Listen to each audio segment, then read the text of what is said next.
Hello, good day. My name is Bea Kim Galan. I am 19 years old and I live in Canhangan Occidental, on Bohol. I am currently a first year student taking a Bachelor of Science in Hospitality Management. Hello, my name is Rubilito Escalan Jr., the younger brother of Lilia Kim. My impression of Ate Kim is like she's a second mother to me.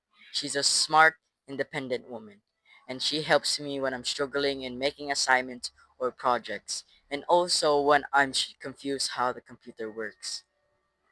And she brings me pasalubong every time I ask her, but sometimes she doesn't bring me kabate. Pero I'm always happy to have her. Thank you. Hi po, I'm Bianca.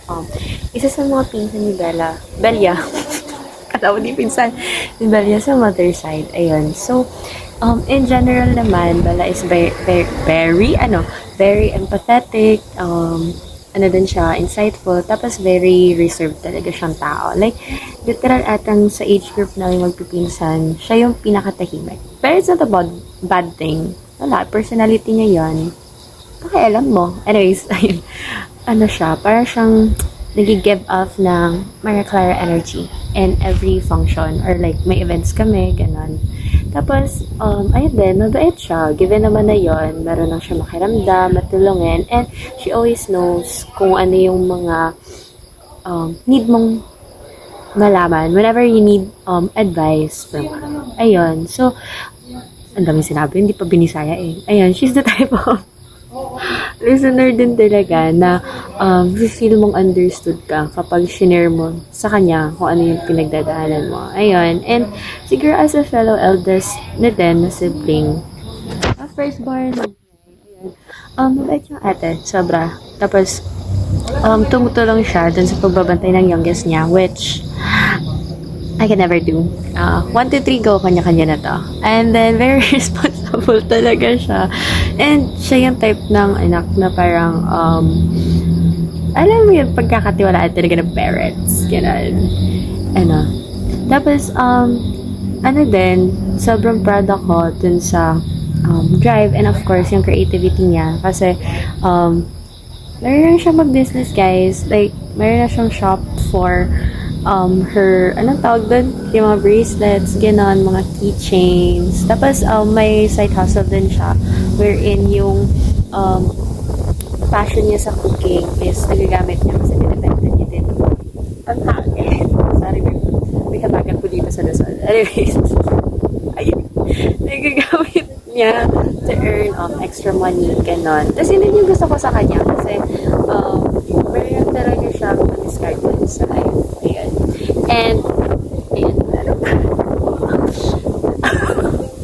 Siguro to end, ayun, with her heart, ayun, tapos yung utak niya din, and of course, her work ethic, given nga na, hindi naman ata yung butaw, huwag ka magsala. Wala din akong doubt na talagang magsasucess siya sa kung ano man yung pangarap niya sa buhay. I know na whenever she sets her mind onto something, talagang gusto niya at gagawin niya lahat para ma-achieve yan. So, ayun. What is your impression of me? So first of all, I've known Belia for almost 15 years since we attended the same institution way back in our primary and secondary education. So basically, we've seen each other grow up together. Even though we weren't friends like half of those years because we were only friends for like mga kanang hapit na high school or mga high school era adto mi nahimo jong friends, and all I can say that is that parang si Belia, my impression of her is that she is a motherly figure jud na mo. If fun fact mo, ang tawag jud na mo ni Belia is kuan Ate Kim, Tikim, Mama Bells, Ate Belia mo jud ay tawag na mo, and I think a lot of people